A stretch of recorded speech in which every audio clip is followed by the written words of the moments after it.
For me, the first step of a new project is cleaning and opening up my workspace. In this case, I'm using a 2-car garage. It's messy, don't judge me. All of my building will be done inside of the garage with some minor exceptions toward the end where I'll actually slide it out into the driveway. This cleaning up also gives me an opportunity to go through and see what existing materials I may have or other parts that I can use on my current project. Now, before we go any further, I want to lay out my platform for this upcoming project. I'm not an engineer. I'm not even a professional. I'm just a guy in my garage who likes to build campers. I share those experiences with you, providing no professional advice or expectation that the information I provide is anything more than just entertainment value. So when you guys watch these videos, embark from there. If you decide to build your own project, following my example, that's your discretion. For this build, there's a couple tools that I will use that are key and critical to me. They are typically considered fixtures of your average woodworking shop. Number one is the table saw. This is useful for ripping wood, cutting things down to size. And in my case, my table saw also has a built-in router table. A built-in router table is also a key feature, particularly when it comes to cutting the lap joints for all of the individual planking. Also, I have a 12-inch DeWalt router, or planer. This is also key and critical. Because I'm using the cedar fence pickets, they are somewhat irregular in width and have a rough edge on them. So using a planer is critical to cut them all to the same width and to smooth out the surface. A compound miter saw is not necessarily a requirement, but it makes your job far easier. In this case, I use a DeWalt. I'll also use a host of other cordless tools. Now, of course, you could use a corded tool if you wanted, but some of the ones that are critically important are jigsaws. I'll use a cordless circular saw, drills and drivers, and for me, an 18 gauge brad nailer. I prefer the Milwaukee cordless one, but an Air 18 gauge brad nailer would work too. This is also a very key critical tool, which all of these are, but this one in particular because I use a lot of brad nails for the actual construction of the camper. Now let's talk about materials.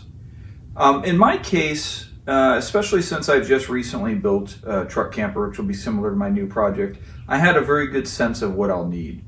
Now, I didn't buy all of the lumber at once, but I brought probably about 60 or 70% of it right now.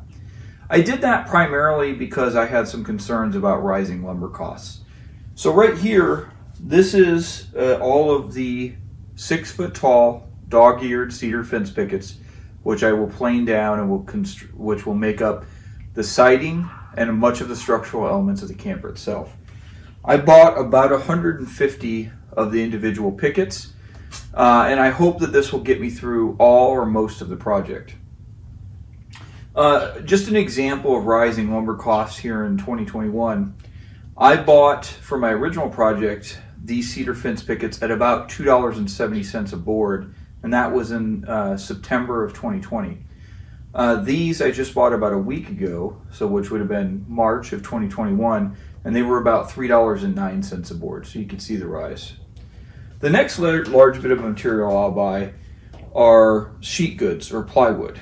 In this case, I picked up two 3/4 inch 4x8 pieces, 3 1/2 inch 4x8 pieces, and 1/4 inch 4x8 piece of plywood.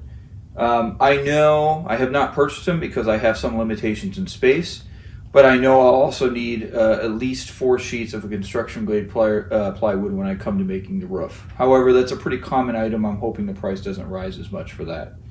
So in my case, in my original camper and all of the wood and sheet goods I was able to buy at a local home store. In my case, it was Lowe's.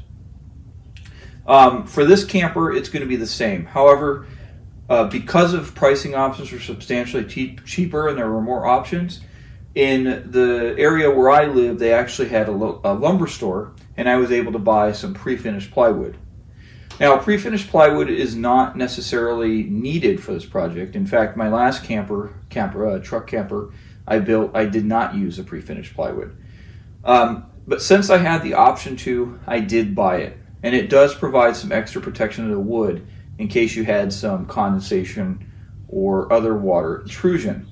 Now, there is a downside to the pre-finished plywood, and in places where you're going to use an adhesive to attach to it, or if you're going to paint it, such as in the outside of the tub, you will have to rough up the surface to make sure there's good adhesion.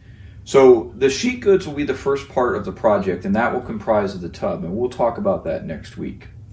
I also bought some other consumables, such as the outdoor grade caulking, which serves to seal primarily the joints between the planking and other portions in the build.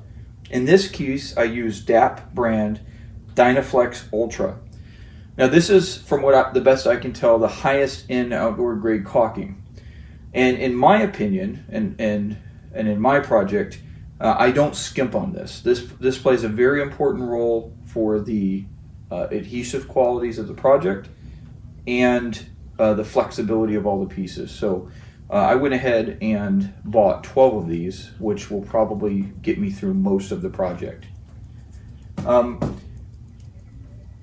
As you saw in the beginning of the video, me cleaning and establishing my workspace, it also gave me an opportunity to go through and look at existing materials that I had from my last camper project or other camper projects and evaluate what I can reuse and what I may need. So in this case, I had quite a bit of leftover insulation. Though it takes up some space and I got rid of some of the smaller pieces, I'll save this and try to incorporate in the build. Ultimately, though, I'll need to buy more insulation at a later time. One thing you got to consider, one thing I consider in my garage space, though, is I have a limited area, so I kind of stage how I buy stuff. Number two is I was able to find that I had some RV windows left over, so that will save me some money. And then I looked at some of the various hardware I had. So I hope this was helpful to you guys. Setting the stage for the build is just as important as the first steps. I'll see you guys Tuesday for the live, and we can talk about more. Thanks a bunch.